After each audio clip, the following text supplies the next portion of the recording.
একটা সন্ত্রাসী রাষ্ট্র হিসেবে পরিণত করেছিল।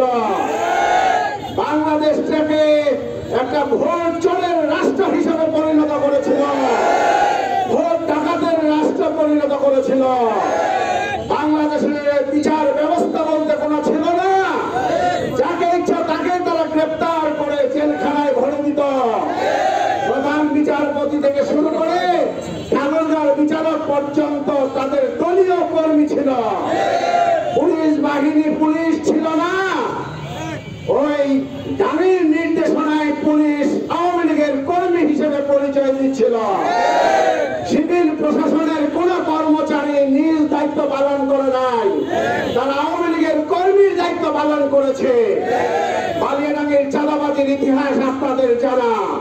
এই মাথার ঘাম পায়ে ফেলে টেম্পো স্ট্যান্ডের টেম্পো ভাইরা সারাদিন টেম্পো চালায়, আর ডাঙিতে সিংহভাগ টাকা রাতের অন্ধকারে দিয়ে আসতে হয়।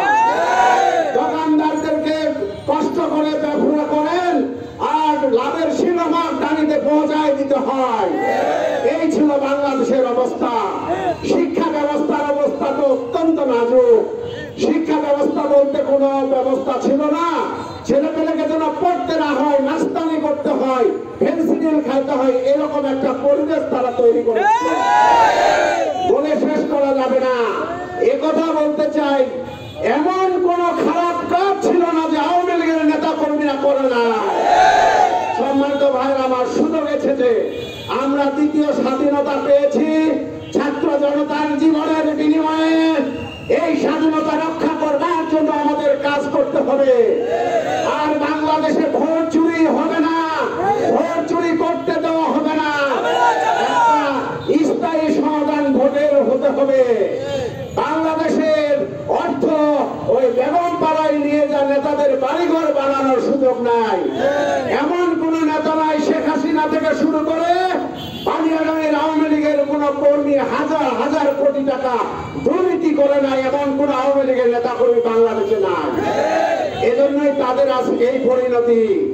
আপনারা ইতিহাস জানেন, আল্লাহ রসুলকে যখন মক্কা থেকে আবু জেহেল আবুল আহাবরা নিষিদ্ধ করলেন, অল্প দিনের মধ্যে আল্লাহ রসুল শক্তি সঞ্চয় করে মক্কা বিজয় করলেন। আবু জেহেল আবুল আহাবরা চিরতরের জন্য নিষিদ্ধ হলেন। শেখ হাসিনার বাবা ৭৪ সালে জামাত ইসলামীকে নিষিদ্ধ করেছিলেন, অল্প দিনের মধ্যে আল্লাহ সপরিবারে তাকে নিষিদ্ধ করলেন। ১ আগস্টে শেখ হাসিনা জামাত ইসলামীকে নিষিদ্ধ করলেন, ৫ তারিখের মধ্যে শেখ হাসিনা সহ বাংলাদেশের সকল আওয়ামী লীগের নেতা কর্মীরা বাংলাদেশ থেকে নিষিদ্ধ হল। ৩০০ জন এমপির মধ্যে একজন এমপি তার নিজের বাড়িতে থাকার অধিকার রাখে না। আর আজকে ইঁদুরের গর্তে ঢুকে আছে। এত কাম কুকাম করেছেন, এত দুর্নীতি করেছেন, এত টাকার পাহাড় করেছেন, যে ইঁদুরের গর্তে থাকুন না কেন আপনাদের টেনে হিচড়ে বিচারের মুখোমুখি হতে হবে।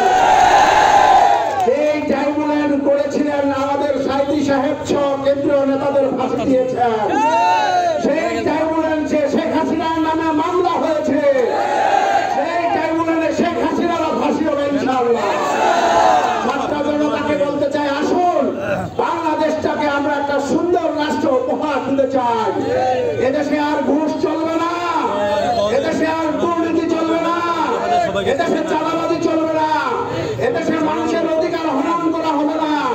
এরকম একটি সুন্দর সমাজ গড়বার জন্য বাংলাদেশ জামাত ইসলামী কাজ করছে। আসুন আমরা এই জামাত ইসলামীর সাথে একত্রতা ঘোষণা করে মাওলানা আব্দুল হাকিমের নেতৃত্বে শাহজাহান ২ আসনে একটি সফল বিপ্লব তৈরি করার মাধ্যমে সমাজটাকে সুন্দর সমাজ গড়ে তুলি। এই আশাবাদ